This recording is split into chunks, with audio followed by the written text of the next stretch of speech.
F Vygotsky as having which of the following characteristics.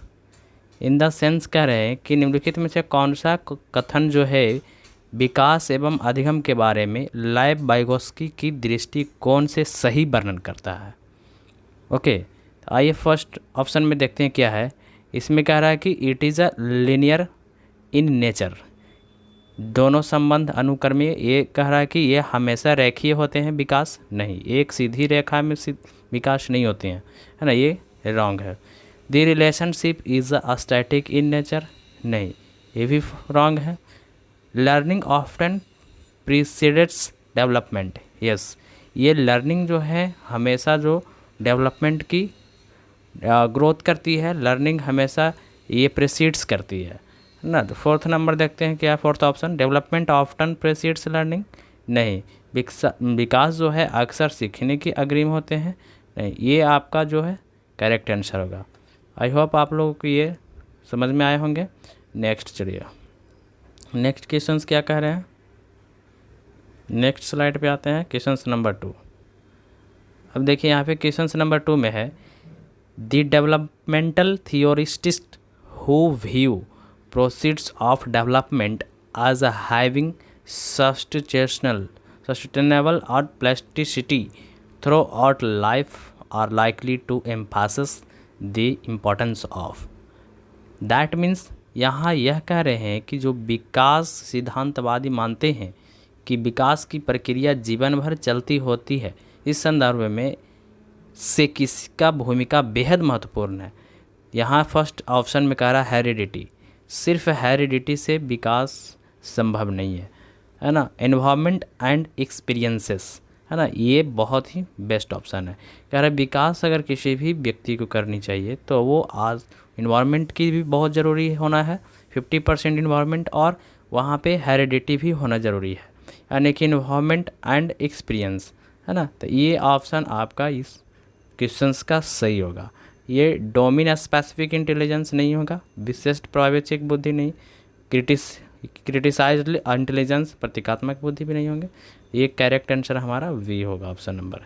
चलिए, ये अगर आप इस चैनल पर नए हैं तो आप चैनल से जुड़ जाइए, और इससे सीटेट का क्लास हर दिन होगा, और आप जितने भी प्रीवियस ईयर क्वेश्चंस बनाएंगे वो आपको सीटेट एग्जामिनेशन हॉल में हेल्प मिलेंगे। चलिए नेक्स्ट क्या है, question number 3, discontinuity in the developmental process refers to. Discontinuity यानी कह रहे हैं विकासात्मक प्रक्रिया में अशांति के क्या मायने है ना। यानी इंग्लिश में देखिए, पढ़िए, कह रहा है कि new ways of understanding the world that emerge during the process of development, है ना, ये तो नेगेटिव है। और negative breaks in the developmental process, ये भी रॉन्ग है ना। और यहाँ पे पढ़ते हैं ए में, downward negative and tend in development, ये भी रॉन्ग है। और interference in the development of process, विकास की प्रक्रिया हस्तक्षेप, नहीं, तो ये इसमें ऐसे कैसे होता है, सारे रंग नहीं हो सकते हैं, इसलिए पढ़िए एक बार option number A, new ways of understanding, यानी समझ की नई रास्ता ढूंढना, और world the emerge during the process of development, ये करेक्ट हमारा ऑप्शन है, option number A. New development को क्रिएट करना और उसके प्रति डेवलपमेंट सोच और समझ को, विकास की प्रक्रिया को हम लोग डिसकंटिन्यूटी और डेवलपमेंट प्रोसेस रेफर्स कहते हैं। चलिए नेक्स्ट क्वेश्चन की ओर चलते हैं। क्वेश्चन नंबर 4 कह रहे हैं authoritative style of parenting child rearing is based on. Okay, इसमें आप पढ़िए कि making decisions for the child, सिर्फ चाइल्ड मेकिंग करेंगे डिसीजन, नहीं, not listing to a child point of view, no, these are all also wrong. Making uncredible and demands from the child, no, यहाँ कह रहे हैं engage in joint decisions making whereas possible, यानी इन the sense पूरे overall questions में अगर पढ़ेंगे तो यहाँ पे आप देखिए, आपको इंग्लिश समझ में अगर नहीं आता है तो हिंदी यहाँ पे दिया हुआ, आप हिंदी से समझ सकते हैं। पालन पोषण की प्राधिकरण शैली किस पर आधारित है, जब संभव हो तब बच्चे के साथ साझेदारी में यानी अंडरस्टैंडिंग में निर्णय लेना चाहिए। ये नहीं कि सिर्फ बच्चा समझ रहा है तो पेरेंट्स नहीं समझ रहे हैं, पेरेंट्स समझ रहे तो बच्चे नहीं, दोनों का कोऑर्डिनेशन कोरिलेशन होना मैंडेटरी है ना। इस तरह से ऑप्शन नंबर डी हमारा करेक्ट होगा। चलिए नेक्स्ट स्लाइड में चलते हैं। नेक्स्ट स्लाइड में क्या कह रहे हैं, 5 में देखिए, क्वेश्चन नंबर 5 में अकॉर्डिंग टू जीन पियाजे the process of developmental change takes place through which of the following specific cognitive functions. According to Jean पियाजे के अनुसार ये प्रश्न पूछा गया है। कह रहा है कि जीन पियाजे के अनुसार विकासात्मक बदलाव की प्रक्रिया निम्न में से किन विशिष्ट संज्ञानात्मक प्रक्रियाओं द्वारा घटित होती है ना। ये सबसे बेस्ट जीन पियाजे का क्वेश्चन है, आप देख सकते हैं। इसमें कह रहा एक्सपीरियंस एंड सोशल ट्रांसमिशन। ये सोशल किसकी बात करते हैं, सोशल के बारे में, लाइफ बायोगोस्ट की, है ना। यहाँ देखिए एसिमिलेशन एंड एकोमोडेशन। यदि आप जीन पियाजे का थ्योरी पढ़े होंगे तो आप इससे आप रूबरू होंगे कि एसिमिलेशन और एकोमोडेशन की जिक्र करते हैं जीन पियाजे। इन द सेंस समावेशन एवं समायोजन की बात कर रहे हैं। बच्चे अगर सीखते हैं तो उसमें आप एसिमिलेट करते हैं अपने साथ, और उसमें जो सीखते हैं, जो कुछ गलती सीखते हैं तो उसमें सुधार भी करते हैं, यानी समायोजन करते हैं, है ना। ये मैच्योरेशन एंड एक्सपीरियंस ये नहीं होंगे, सोशल ट्रांसमिशन एंड मैच्योरेशन नहीं, है ना। चलिए नेक्स्ट क्वेश्चंस की ओर चलते हैं। क्वेश्चंस नंबर 6, क्वेश्चंस नंबर 6 में आ जाइए। यहाँ कह रहे हैं एक 5 year old child was given 10 pebbles by her teacher. She put the pebbles in different formations like that examples: a short line, a long line, and a circle. Thus counted these pebbles repeatedly. Which of the following cognitive schemes is the attempting to attend according to जेन पियाजे। यानी एक 5 साल की बच्ची को इसकी जो शिक्षिका हैं यानी टीचर्स जो हैं वो फीमेल टीचर्स हैं, उन्होंने कहा कि 5 छोटे पत्थर दिए और टीचर्स ने, और बच्ची ने उन पत्थरों को अलग अलग करके लगाया, है ना। एक छोटी लाइन, एक बड़ी लाइन और एक कर्व लाइन, यानी जिसको सर्कुलर बोलते हैं, सर्कल टाइप के, गोल टाइप के। फिर उसने उन पत्थरों को बार बार गिना। जीन पियाजे के अनुसार यह बच्ची निम्न में से किस कॉग्निटिव संज्ञानात्मक स्कीमा को ग्रहण करने की कोशिश कर रही है। तो आप इसमें देख सकते हैं सीरियसन एक क्रम में तो नहीं लगा रहा है ना, ट्रांसमिशन ये भी नहीं होंगे, जीन पियाजे का थ्योरी का है ये क्वेश्चंस, नॉमिनल नहीं ये भी नहीं है। तो इसमें से करेक्ट आंसर कौन सा हो जाएंगे, कंजर्वेशन ऑफ नंबर्स, यानी कि यह जो है संख्या का क्या कर रहा है, संरक्षण कर रहा है ना, कंजर्वेशन ऑफ नंबर बहुत इंपॉर्टेंट है। चलिए नेक्स्ट क्वेश्चन देखते हैं, 7 नंबर में आ जाइए, है ना। According to Lev Vygotsky the process of cognitive development is mediated by. यानी लैब वाइगोत्स्की के अनुसार संज्ञानात्मक विकास के लिए निम्न में से किसकी मध्यस्थता क्या है, आवश्यक है ना। इसमें देख सकते हैं कल्चरल टूल्स है, ऑप्शन नंबर कल्चरल टूल्स ए में है, और कल्चरल मोड्स हैं, और कल्चरल सिग्निफिकेंस है, और सिग्निफायर्स हैं, और कल्चरल डिराइवेट्स हैं, है ना। तो इसमें से लाइव वाइगोत्स्की के अनुसार अगर हम देखेंगे तो यहाँ कल्चरल टूल्स है लाइव वाइगोत्स्की के अनुसार, है ना। लाइव वाइगोत्स्की के अनुसार जो है संज्ञानात्मक विकास के लिए निम्न में से मध्यस्थता यानी मीडिएटर के रूप में कौन काम करते हैं, तो सांस्कृतिक औजार जो हमारे आसपास की इन्वायरमेंट में कल्चर हैं, उनकी जो वहाँ की ट्रेडिशनल लैंग्वेज है या फिर जो रहन सहन है, ये सभी उनकी टूल्स के फॉर्म में वर्क करते हैं। आई होप ये क्वेश्चन समझ में आया होगा 7। चलिए नेक्स्ट क्वेश्चन क्या चलते हैं 8, 1 मिनट, 8 आइए, 8 नंबर यहाँ आइए। 8 नंबर में देखिए development in zone of proximal development according to Lev Vygotsky can be facilitated through. यानी कह रहे हैं कि लैब वाइगोत्स्की के अनुसार समीपस्थ विकास का क्षेत्र को किस प्रकार बढ़ावा दिया जा सकता है। यानी इसमें पढ़िए कह रहा है कि कोलैबोरेटिव डायग्नोसिस नो, इसमें ऑब्जर्वेशनल लर्निंग नो, ये भी नहीं होंगे, और इसमें रिवर्सेबल थिंकिंग, यस इसमें क्या होंगे, रिवर्सेबल थिंकिंग किया जाएगा, है ना, प्रतिवर्ती सोच, यानी सोच को रिवर्स सोच कर वापस इसको सोच कर देखा जाएगा ना। और ऑप्शन नंबर डी भी रॉन्ग है। करेक्ट आंसर हमारा ऑप्शन नंबर सी होगा। ठीक है, नेक्स्ट क्वेश्चन चलते हैं अब। 9 नंबर में क्या है, देखिए 9 नंबर में आइए, the stage of 5 post conventional morality as given by the Lawrence Kohl work is marked by. Lawrence Kohl work के द्वारा 5 ऑफ पोस्ट कन्वेंशनल मॉरलिटी की बात की जा रही है, यानी लॉरेंस कोहल वर्ग द्वारा सुझाई प्रश्न परंपरागत नैतिकता के अंतर्गत स्तर 5 की नैतिकता क्या अंकित करती है ना। इसमें देखा जाए तो ये देखिए, a free agreement to follow a social contract the benefit of humanity, ये नहीं है 5 स्टेज में। A free explorations of ethic even beyond social contact, ये भी नहीं है। 9C में देखिए कह रहा है कि formulations of moral rules, yes moral rules, ये रूल्स की बात है ना, moral rules that bypass ethic, यानी ऐसे बात किया जा रहा है इसमें कि ऐसे नैतिक नियमों का प्रतिपादन करना जो आचार संहिता के क्या हो, परे हो, है ना। इसमें डी नंबर में देखिए क्या रखा है, the need to appear to be good person, ये तो बात ही नहीं करते हैं, है ना। ऐसे तो ये 5 स्टेज, ये कोहल बस के जितने भी स्टेजेस हैं आप लोग पढ़े होंगे तो उसमें ये क्वेश्चंस स्टेजेस के बारे में दिया बताया होगा। चलिए नेक्स्ट 10 नंबर देखते हैं।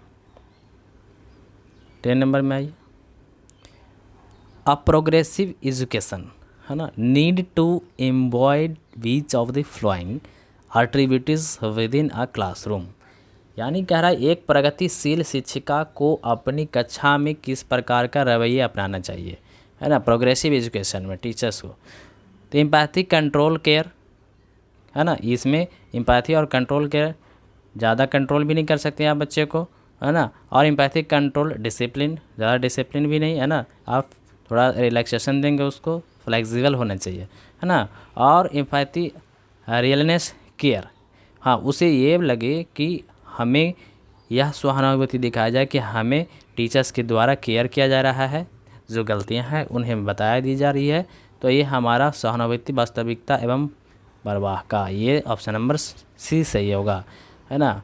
चलिए नेक्स्ट क्वेश्चन की ओर चलते हैं। नेक्स्ट क्वेश्चन से 11 देखिए, पढ़िए 11 नंबर पढ़िए, क्वेश्चन थोड़ा लार्ज है।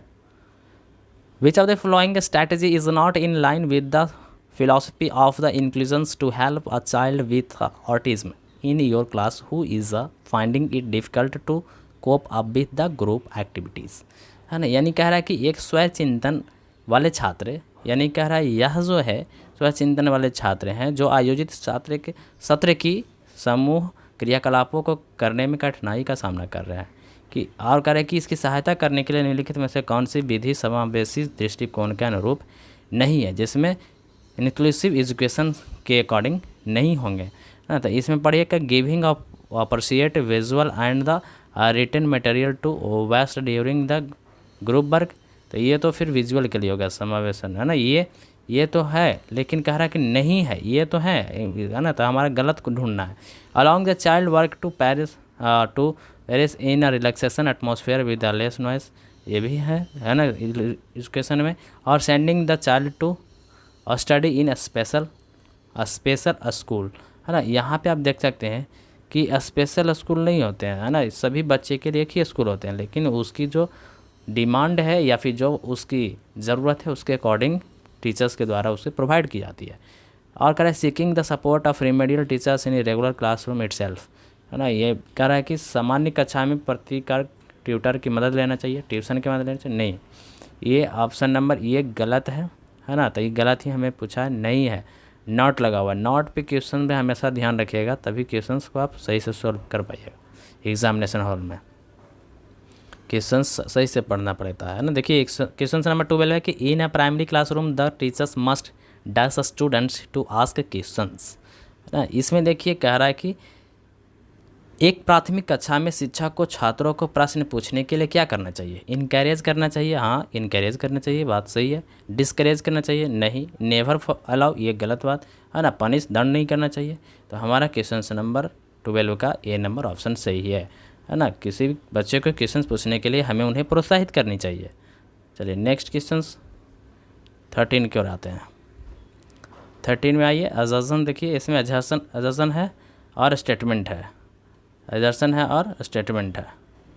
देखिए अजर्सन में कह रहा है कि a school must enable children to find their the voices nature their curiosity to things to ask the questions to engage in the discussions and do group work rather than the building their ability to reproduce textual knowledge है ना। और reason में देखिए कह रहा है कि learning is a active and social in the character, यानी कह रहा है कि आप विद्यालयों के छात्रों में पाठ्य पुस्तकों को याद करके पुनः उगल देने की योग्यता के स्थान पर उनमें अपनी आवाज़ उठाने, जिज्ञासा शांत कराने, क्रियाशील होने, प्रश्न पूछने के बाद विवाद करने के समूह में कार्य करने की योग्यता विकसित करनी चाहिए, है ना। ये कह रहा है। फिर कह रहा है कि अब बी में कह रहा है कि यानी कि कारण क्या है कि अधिगम का स्वरूप क्रियाशील एवं क्या है, सामाजिक होनी चाहिए, है ना। तो इन द सेंस कह रहा है कि बोथ ए और आर ट्रू, यानी ये दोनों क्या है, स्टेटमेंट सही है। और ये जो है ए और आर दोनों सही है, और आर जो है ए की सही एक्सप्लेनेशन भी करती है, व्याख्या भी करती है। चलिए नेक्स्ट क्वेश्चन की ओर चलते हैं। 14 की ओर आइए। 14 में देखिए कह रहा है कि graphical tools for the organizing and the representing knowledge and relationship within a particular topic are known as, एक विशेष विषय में ज्ञान और संबंधों को सुव्यवस्थित तथा निरूपित करने के लिए आलेखीय यानी कि ग्राफिकल, है ना, साधनों का प्रयोग क्या कहलाता है। तो इसमें आप देख सकते हैं कि करेक्ट आंसर चंक्स ये नहीं होगा, है ना। एडवांस ऑर्गेनाइजिंग नहीं होंगे, मेमोनिक्स नहीं होंगे। इसमें आपका कॉन्सेप्ट मैप होगा, यानी कि ग्राफ पे वर्क कर रहा है, तो यानी कि उसके माइंड और मस्तिष्क में कॉग्निटिव डेवलपमेंट में संकल्पना किसकी बननी चाहिए, मैप का, यानी संकल्पना मानचित्र का। चलिए नेक्स्ट क्वेश्चन की ओर चलते हैं। 15 की ओर 20 क्वेश्चन टोटल है, आज हम लोग डिस्कस करेंगे। देखिए इसमें आइए, छोटा कर देते हैं तो आपको अच्छे से नजर आएगा। देखिए क्वेश्चन नंबर 50 में कह रहा है कि choose the example that the students, है ना, इलिस्ट्रेट और इंजेटिंग मोटिवेशंस, है ना। इस उदाहरण को चुनिए जो आंतरिक प्रेरणा को दर्शाता है। तो ऑप्शन नंबर ए में पढ़िए, Roshni is working hard to score well in exam as her parents have the promised her a watch on getting above 90%। Roshni की परीक्षा में अच्छे अंक के लिए परिश्रम कर रही है क्योंकि उसके माता पिता उसे 90% से ऊपर अंक लाने की घड़ी दिलाने के वादा किए। तो ये एक्सटर्नल मोटिवेशन हो गया, तो ये करेक्ट नहीं है। अब कह रहा है बी नंबर पढ़िए कि rummy complete her the homework so that his parents let him watch TV. ने कह रहा है कि रूमी जो है अपना गृह कार्य पूरा कर रहा है क्योंकि उसके माता पिता उसके टीवी देखने देंगे। तो ये तो एक्सटर्नल मोटिवेशन है, तो ये भी रॉन्ग हो गया, ये भी गलत है। अब सी में पढ़िए, कह रहा है कि Rama reading more books so that her name is a first on the reading stars to win her teachers appreciation. ये भी लग रहा है रॉन्ग है। कह रहा है कि रोमा बहुत सी पुस्तकें पढ़ रही है क्योंकि रीडिंग स्टार बोर्ड पर अपना नाम ऊपर लाकर वह अध्यापिका की प्रशंसा पाना चाहती है, ये भी एक्सटर्नल है। अब देखिए सी नंबर का डी में देखिए, कह रहा है exploring various resources for is a project because of loves learning new things. ये सही है ना, ये इंजेंटिंग मोटिवेशन है। करें अपनी परियोजना कार्य के लिए रवि जो है विभिन्न स्रोत की तलाश कर रहा है क्योंकि नई जानकारी लेना उन्हें क्या है, इंटरेस्ट है, रुचि होता है। तो ये हमारा ऑप्शन नंबर क्या है, डी करेक्ट। चलिए नेक्स्ट क्वेश्चन के चलते हैं। 16 में आइए, which of this strategy is not effective in the helping students cope with anxiety. इनमें से कौन सी नीति छात्रों के चिंता का सामना करने में सहायता नहीं देती है ना, नहीं देती है, ये ध्यान रखिएगा।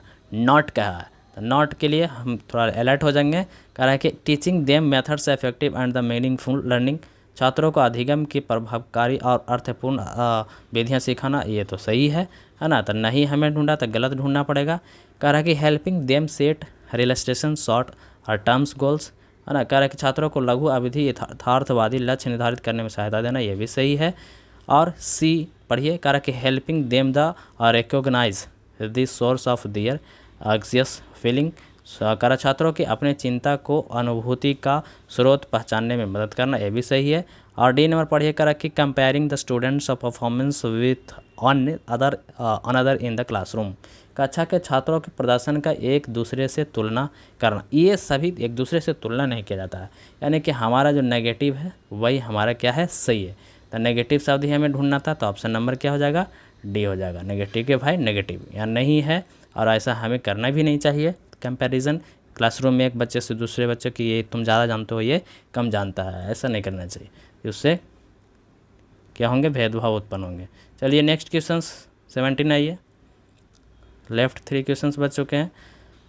Rachita is a mathematics teachers, Rachita एक मैथमेटिक्स टीचर्स हैं और tries to analysis to error made by her students in 1985, यानी कि वो जो टीचर्स रचिता है वो ट्राई कर रही है, एनालिसिस कर रही है कि कौन से बच्चे गलती किए हैं, उस बच्चों को पहचान करने के लिए। और the correct operation to be the applied of statement sum the does his to, Rachita एक गणित अध्यापिका है, अपने छात्रों की भाषा कथन वाले प्रश्नों की सही प्रक्रिया पहचानने की त्रुटियां का विश्लेषण कर रही है। इसके पीछे क्या ऑब्जेक्टिव हो सकता है, ठीक है। तो यहाँ पे देखिए, कह रहा है कि segregate students who makes error the comparison to other no give more questions to them as a punishment, नहीं पनिशमेंट तो बात ही नहीं है। Correct the error by the giving them more practice, है ना, मोर प्रैक्टिस भी नहीं करवा सकते हैं। अब इसमें करेक्ट आंसर क्या है कि अंडरस्टैंड द एरर सिंस, है ना, अंडरस्टैंड यहाँ समझिए, understand the errors since they are window to child's thinking, यानी ये सबसे अच्छा कि गलतियाँ जो हैं बच्चों के एक खिड़की की तरह होती है, जैसे त्रुटियाँ को समझना, क्योंकि वे छात्रों को चिंतन को समझने में मदद करते हैं। यानी बच्चे जो गलतियाँ करते हैं पढ़ते समय, उन गलतियों से यह पता चलता है कि बच्चे किस तरह सीखते हैं, अगर किस तरह सीखना चाहिए वह उसे हेल्प करना चाहिए टीचर्स को, ना कि उसे पनिशमेंट देनी चाहिए। तो क्वेश्चन नंबर 17 का डी ऑप्शन हो गया। चलिए 18 की ओर आते हैं। 18 में आइए, 18 में आते हैं। देखिए, कह रहा है कि national education policy 2020 lays emphasis on, कह रहा है कि राष्ट्रीय शिक्षा नीति 2020 जो है किस पर बल देती है, learning for exam, rote learning, practice and drill, या कॉन्सेप्चुअल अंडरस्टैंडिंग, है ना। तो ये सबसे बेहतरीन क्या है, conceptual understanding. Learning is the best on according to NEP new education policy 2020 conceptual learning and understanding. Okay, next slide की ओर चलते हैं। 19 में आइए। 19 में देखिए, चिल्ड्रेन लर्न मोस्ट मीनिंगफुली, बच्चे किस शिक्षा शास्त्र है ना, वो द्वारा सबसे अधिक अर्थपूर्ण अधिगम करते हैं, है ना। यानी ऑप्शन नंबर ए पढ़ेंगे कि through literatures and the direct installations, no, ये रॉन्ग है ना। देखिए, कह रहा है कि नेक्स्ट क्वेश्चन नहीं, ऑप्शन कह रहा है कि by related to mechanical practice, no, when they are the activity engaged in task and activities, ये करेक्ट है ना। कह रहा है कि जब वे कार्य को क्रियाकलापों में क्रियाशीलता से भाग लेते हैं तब वो ज़्यादा मीनिंगफुल लर्निंग करते हैं, अधिगम पूर्ण तरीके से सीखते हैं।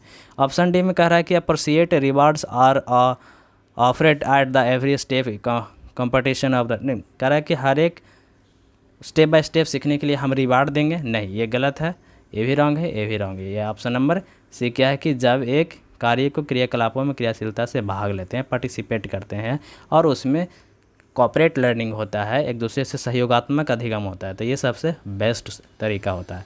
चलिए लास्ट क्वेश्चन से आज का 20 में, अगर आप इस चैनल पे नए हैं तो आप प्लीज़ भाई को सपोर्ट करें, है ना, काइंडली से लाइक और सब्सक्राइब कर दें, और आप इस चैनल से जुड़े हुए रहेंगे तो आप कुछ यहाँ से सीख जाइएगा, तो ताकि एग्ज़ामिनेशन में आप क्वालिफाई होंगे। एज अ टीचर मैं कह रहा हूँ, मैं खुद इसी सीटेट का प्रैक्टिस करके ही मेरा जॉब हुआ है, आप इससे आप सीख सकते हैं। क्वेश्चन नंबर 20 कह रहा है कि giving students access to arrange a suitables materials and the scope to self direct their learning is a way of the promoting, rote learning तो कभी नहीं करते हैं, ये बहुत ही गलत है ना। रट्टा मतलब ये तंत्र रट कर सिखाने के लिए ये नहीं हम लोग को बोला जाता है। और कॉम्पिटिटिव लर्निंग भी नहीं, है ना। डिस्कवरी लर्निंग है ना, ये बहुत अच्छा। अन्वेषित अधिगम यानी कि खोजबीन की तरह से, यानी कि बच्चे को कुछ ऐसा वर्क दे दिया कि खोज कर उसे आप उस प्रॉब्लम को सॉल्यूशन निकालें, तो ये सबसे बेस्ट ऑप्शन होता है option number C. Learning through the instruction अधिगम, किसी को आप ऑर्डर नहीं दे दिए कि ये काम करके आना, हाँ नहीं होगा तो फिर पनिशमेंट देंगे, तो ये सब गलत। यानी कि ये क्या है, discovery learning is the best option, है ना। तो आप इस वीडियो के माध्यम से अगर जो कुछ भी सीखे हो उसमें आपको सीटेट की एग्ज़ामिनेशन में आने वाला काफ़ी इम्पोर्टेंट हेल्पफुल होगा। इसीलिए आप हमारे चैनल से कंटिन्यू टेलीग्राम पे, इंस्टाग्राम पे जुड़े हुए रहेंगे। अगर आपको इस पीडीएफ को भेज दिया जाएगा टेलीग्राम चैनल पे, आप इस पे जुड़ सकते हैं। अगर इस चैनल से आप कंटिन्यू आप नेक्स्ट वीडियो बनाना चाहने के लिए आप डिमांड करते हैं तो कमेंट में कीजिए फ्रेंड्स, है ना। और बाकी आप देखिए यहाँ पे आप शेयर कर दीजिएगा, सब्सक्राइब कर दीजिएगा, all notification bell icon click कर दीजिएगा। थैंक्स दोस्त, धन्यवाद, है ना। चलिए फिर मिलते हैं नेक्स्ट क्लास में, धन्यवाद।